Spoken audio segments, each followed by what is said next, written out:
On va vous parler d'une nouvelle approche CRM. La parole est à Cyril Bourgeois, il est directeur exécutif nouvelles activités du groupe Casino. Et vous allez comprendre avec cette intervention comment le groupe Casino développe ses propres outils en interne pour que chaque client se sente unique. Optimisation de l'utilisation de la data, omnicanalité des communications, identification des préférences, entre autres. La parole est donc à Cyril Bourgeois pour cette keynote de près de 30 minutes.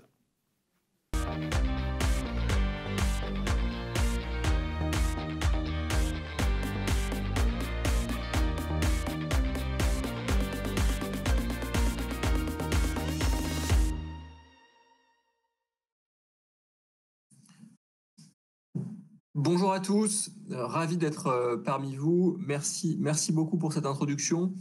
Je vais donc vous parler aujourd'hui d'une nouvelle approche CRM, des travaux que le groupe Casino a entamés il y a maintenant 4 ans pour être en mesure de personnaliser toujours plus la relation que nos différentes enseignes ont avec nos consommateurs. En partant de 2 constats. Le premier, très simple, c'est qu'on a énormément de données, des données sur des millions de clients fidèles via leur carte de fidélité et des données sur les millions de visiteurs uniques de nos sites internet. Pour vous donner un petit ordre de grandeur, le site Cdiscount voit passer un peu plus de 20 millions de clients uniques chaque mois, c'est à peu près un Français sur 3, un peu plus, et les enseignes physiques du groupe, que sont les enseignes Casino, Monoprix, Franprix, Leader Price pour encore quelques temps, voient elles passer, et Franprix bien sûr, voient passer elles aussi des millions de clients encartés, ce qui nous donne une masse de données considérable à exploiter. L'autre constat très simple, c'est que jusqu'à présent, la grande distribution a très peu utilisé ces données et en tout cas pas pour mettre en place du marketing personnalisé. Le symbole de ça, de mon point de vue, c'est le catalogue papier qui reste encore le Graal dans la grande distribution. Le catalogue est le même ou presque le même pour tous les clients. Quelle que soit la consommation de ces clients. Il est par ailleurs peu efficace. En tout cas, on a beaucoup de mal à mesurer son efficacité. On sait, quand on interroge les clients, que la plupart d'entre eux le jettent sans même le lire, ce qui pose un problème en tant que tel. Et donc, on s'est lancé dans une démarche de personnalisation progressive de la relation avec nos clients pour s'efforcer d'être plus pertinent, de les faire consommer mieux des produits qui correspondent davantage à leurs besoins avec une approche relativement systématique. C'est, si je puis dire, dans l'ADN du groupe Casino, puisque via ce positionnement multi-enseigne, multi-format, on apportait une première réponse assez basique à ce besoin de personnalisation en ayant des enseignes qui répondent à des besoins clients légèrement différents.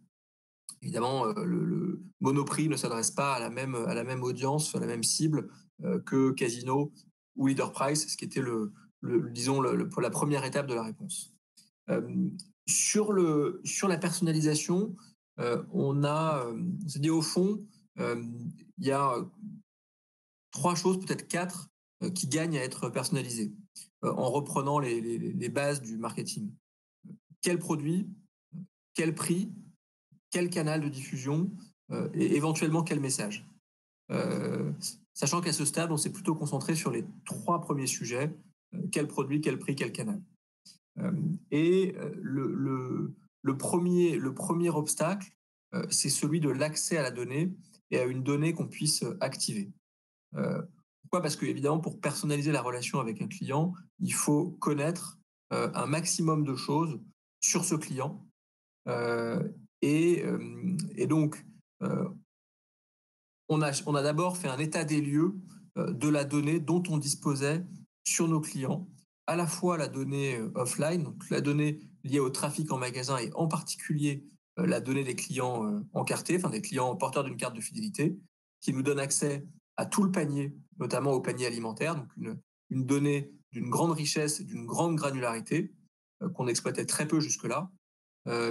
La donnée offline, de la donnée navigationnelle, avec un certain nombre de clients qui sont logués, euh, et, euh, et des données autres, un peu plus diffuses, qu'on collecte par ailleurs.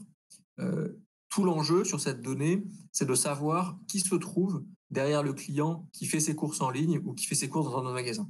Et donc de qualifier un maximum de données. Et donc il y a un premier travail préalable de qualification des bases de données, d'enrichissement des bases de données qui a été réalisé pour faire en sorte que qu'on ait, c'est pas encore le cas, mais on s'efforce de le faire, qu'on ait en face de chaque numéro de carte de fidélité, de chaque visiteur sur le site Cdiscount, une adresse email, un numéro de téléphone, une adresse postale qui nous permettent de rentrer en contact avec le client. Et ça, évidemment, c'est la première brique indispensable, c'est le préalable si on veut mettre en place un programme de personnalisation de grande échelle. Et évidemment, c'est un travail continu, perpétuel, qui nécessite de mettre en place des dispositifs, que ce soit dans les magasins ou en ligne, qui incitent les clients à se faire connaître et à nous laisser de la donnée, et donc des moyens d'interagir intelligemment avec eux. Quand je dis incite, c'est important parce qu'il faut évidemment, pour que ce soit acceptable du point de vue du client, qu'il y ait un bénéfice direct, immédiat, et ça nous renvoie à la question de la pertinence qui est absolument indispensable. On le sait bien, hein, quand on reçoit des newsletters, si ces newsletters ne sont pas pertinentes, on se désabonne très vite parce qu'on n'y trouve pas notre compte. Et à l'inverse, on voit que des acteurs commencent à tester des mécaniques qui consiste à rémunérer le client dès lors qu'il est prêt à apporter sa donnée. Amazon est en train de le tester. Il y avait d'autres acteurs, un browser qui s'appelle Brave qui le fait. On voit bien que les gens sont prêts à apporter leurs données dès lors qu'ils y ont un intérêt direct, monétaire, dans l'exemple Amazon, ou indirect, dans le cas de la personnalisation de la relation avec le client. Et donc, cette question de la pertinence est indispensable si on veut maintenir le canal et faire en sorte que le client soit incité à nous apporter plus de données. Ça, c'est la première étape, les données. Ensuite, il y a une deuxième étape qui est beaucoup plus technique, aussi un peu moins complexe, qui consiste à mettre en place tout l'écosystème, tout l'environnement qui permet de traiter de manière efficace cette donnée, a fortiori quand on a accès, comme c'est le cas du groupe Casino, à des millions de données sur des millions de clients. Donc dans notre cas, on a créé, il y a 3 ans maintenant, fin 2017, une structure qui s'appelle Relevancy et qui collecte en temps réel toutes les données des magasins. Donc on a branché des gros tuyaux et on récupère les données des différentes enseignes du groupe pour pouvoir les traiter. Quand je dis les traiter, c'est d'abord ce qu'on appelle proprifier la donnée. Donc, en faire quelque chose qui soit, enfin, faire de cette donnée brute quelque chose qui soit exploitable, soit pour des actions marketing directes des enseignes vers leurs clients, soit pour des actions plus indirectes de monétisation de cette donnée via, par exemple, des campagnes publicitaires. Et donc, il a fallu mettre en place toute une architecture, un data lake, une DMP, des outils de trading, des DSP, etc., pour être en mesure à la fois de collecter proprement cette donnée, de l'analyser, de la traiter, de la segmenter, et ensuite de l'utiliser pour différentes actions que le groupe souhaitait mettre en œuvre. Au fond, 2 types d'actions. Des actions directement tournées vers des actions mises en œuvre par nos enseignes pour personnaliser les communications, les messages adressés à leurs clients, je vais revenir là-dessus, et des actions de monétisation qui consistent très schématiquement à utiliser cette donnée pour faire du ciblage publicitaire, soit sur nos sites, soit en dehors de nos sites, sur l'open web ou sur les réseaux sociaux, pour ensuite attirer les clients sur nos sites ou dans nos magasins. Dans l'ensemble, enfin dans les outils à mettre en place, et j'insiste, c'est important, on s'est systématiquement efforcé de mettre en place des protocoles de mesure qui nous permettent de savoir quel était l'impact des actions qu'on mettait en place. Et évidemment, ça, c'est possible grâce à la donnée, et notamment si on a un client omnicanal digitalisé. C'est-à-dire qu'on a la capacité à savoir qu'un client qui a été exposé à une publicité sur un site internet est ensuite venu faire des courses en magasin. Et donc, on sait, par exemple, quel est l'impact de la publicité qui lui a été adressée sur Internet, quel est l'impact sur les ventes en magasin. Donc, du online-offline, ce qui est évidemment assez nouveau. Troisième sujet, qui est au fond le plus complexe, les outils manquants. Alors, il y a l'état de l'art, il y a le marché tel qu'il existe, et on s'est rendu compte que pour faire de la personnalisation de masse, et notamment adresser à chacun de nos clients à une fréquence prédéterminée des produits, des promotions personnalisées, les outils disponibles sur le marché n'étaient pas encore au point, n'étaient pas adaptés. Et donc, on a, après quelques mois, décidé de construire nos propres outils. Ça, évidemment, le groupe Casino peut le faire parce qu'il a la taille critique suffisante, mais on l'a fait dès le départ dans l'optique de pouvoir commercialiser ces produits. Sur la base d'un constat très simple, ces produits n'existent pas, ils nous intéressent, on ne doit pas être les seuls que ça intéresse, et donc on va concevoir des produits, des outils qu'on aura ensuite la possibilité de commercialiser, évidemment au sein des enseignes du groupe, que ce soit en France ou à l'étranger, mais aussi chez d'autres distributeurs qui pourraient avoir les mêmes besoins que nous, distributeurs alimentaires comme non alimentaires. Et donc on a développé 2 outils principalement, un outil CRM qui permet de faire de la promotion personnalisée et du marketing automation. Donc, je donne un exemple très concret. Pour l'enseigne Casino, on adresse chaque semaine à tous les clients de l'enseigne, enfin de la base, entre 30 et 50 promotions personnalisées. Donc, en allant piocher dans une base de produits avec des réductions qui dépendent du client et de son comportement d'achat, et on les leur envoie via leur canal préféré, ou qu'on pense être leur canal préféré, soit l'application fidélité de l'enseigne Casino, soit une newsletter, soit une diffusion sur les réseaux sociaux ou sur l'open web, en fonction de ce qu'on sait des clients. Donc ça, c'est le premier outil.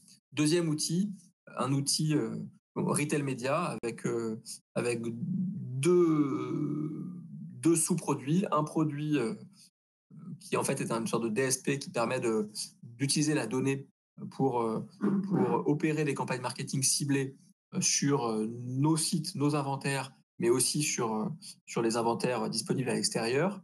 Et puis un outil produit sponsorisé qui est un outil très e-commerce qui permet d'afficher les produits pertinents aux clients quand il fait une recherche sur un site e-commerce, notamment sur le site de Cdiscount, mais on propose aussi ce produit en marque blanche. Donc on a développé ces outils qui nous étaient indispensables pour mettre en place cette mécanique de personnalisation à grande échelle de la relation avec les clients. Et ensuite, ça m'amène, enfin le quatrième point, et ça c'est déterminant et les gens n'en parlent pas suffisamment, c'est le passage à l'échelle. Faire de la personnalisation one-to-one à petite échelle, c'est relativement simple. Le faire à très très grande échelle, donc avec des millions de clients destinataires, c'est évidemment beaucoup plus complexe. Ça demande une tuyauterie extrêmement efficace, des rouages très très bien huilés, et c'est en partie là-dessus qu'on a beaucoup travaillé encore aujourd'hui pour faire en sorte que tout soit le plus automatisé possible, de sorte que les équipes puissent travailler facilement, avec des interfaces extrêmement simples et puis un moteur qui tourne très facilement sans problème, et progressivement faire en sorte que notre écosystème, les fournisseurs qui vendent des produits au sein de nos enseignes, les directions marketing qui utilisent nos produits, etc., se mettent à les utiliser relativement naturellement et quasiment en self-service. L'exemple le plus frappant de ça, c'est la relation qu'on a nouée avec les CPGs qui maintenant utilisent eux-mêmes la plateforme de personnalisation qu'on a développée et qui leur permet de créer des promotions, des produits avec une date de validité, un montant de réduction souhaité, une, des mécaniques qui peuvent être différentes selon les clients, un ciblage qui est à leur main. Et ces coupons viennent alimenter une banque très importante de promotions personnalisées dans laquelle on va piocher pour faire la personnalisation. Et on a développé évidemment tout un algorithme qui est derrière, qui permet de faire l'allocation la plus optimale possible entre les promotions personnalisées qui sont disponibles et le client final dont on connaît la consommation grâce à soit ses tickets de caisse, soit sa navigation, etc. Et donc, au fond, on est passé de l'ère ce faisant de l'ère de la promotion de masse, non adressée, non ciblée, via le catalogue, à une promotion personnalisée. Et ça fait toute la différence parce ce qu'on observe, c'est un ROI qui est 3 fois supérieur quand on adresse une promotion personnalisée. C'est une satisfaction client qui est sans commune mesure, puisque le client a le sentiment, c'est un peu le Graal, qu'on s'adapte réellement à ses besoins, à son mode de consommation. Et je dirais, contrairement aux idées reçues, dès lors que le ciblage est fait de manière pertinente, le client est très content, la très grande majorité des clients, plus de 90% des clients, acceptent de nous apporter les données pour qu'on puisse réaliser ce travail de personnalisation. Là, j'ai beaucoup parlé produits et prix. Il y a un sujet auquel on commence à s'attaquer maintenant, qui est le sujet du canal de diffusion. Et donc, on privilégie les canaux de diffusion digitaux, ce qui nous permettent de personnaliser vraiment. Et pour ce faire, on onboard un maximum de nos clients sur les applications, sur les bases newsletter, sur les réseaux sociaux propriétaires du groupe, pour permettre aux enseignes de procéder à cette personnalisation. Et l'étape d'après, ce sera de pouvoir déterminer client par client quel est son canal de diffusion préféré pour ne pas l'exposer, pour ne pas le surexposer sur des canaux qui ne sont pas ces canaux privilégiés. En fait, on est arrivé à un tel, c'est un peu la magie de l'histoire, un tel degré de maturité sur ce sujet-là, qu'on a décidé de commencer à commercialiser nos outils en marque blanche et notre offre auprès d'autres distributeurs via cette entité, via cette filiale Relevancy.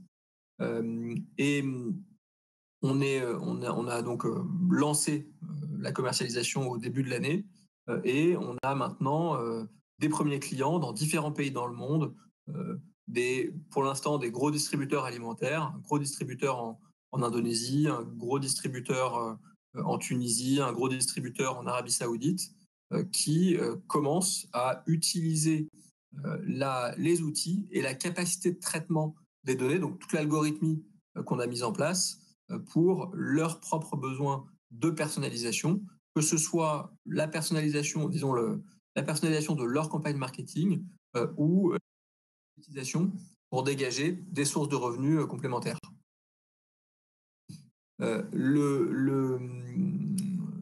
Voilà, et donc on voit bien évidemment que c'est un sujet chez Casino, mais aussi chez tous les distributeurs, particulièrement fort chez les distributeurs qui disposent d'une très grande masse de données, mais qui commencent à se faire jour chez tous les distributeurs, que ce soit les distributeurs alimentaires, non alimentaires, les réseaux bancaires ou autres, qui ont évidemment eux-mêmes accès à beaucoup de questions, à beaucoup de data, et qui cherchent de plus en plus à utiliser cette data pour nourrir leur relation avec les consommateurs. Et c'est grâce à l'ensemble des outils technologiques qui ont été développés ces dernières années, on arrive aujourd'hui à maturité et on est capable de mettre en place cette personnalisation à grande échelle, ce qui était beaucoup moins le cas, jusqu'alors. Voilà ce que je souhaitais vous dire aujourd'hui.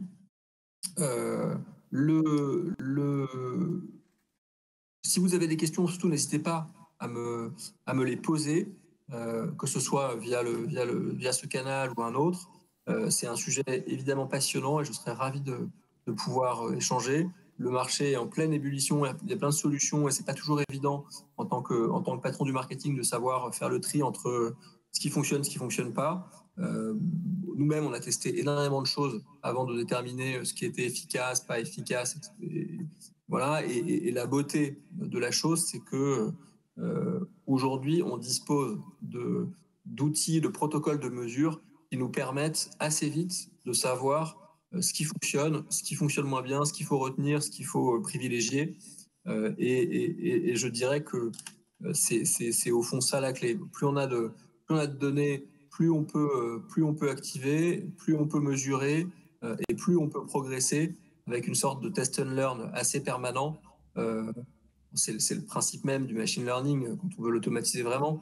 Mais évidemment, ce sont des outils ultra efficaces pour améliorer la politique marketing et par ailleurs, ce qui n'est pas négligeable, développer des nouvelles sources de revenus.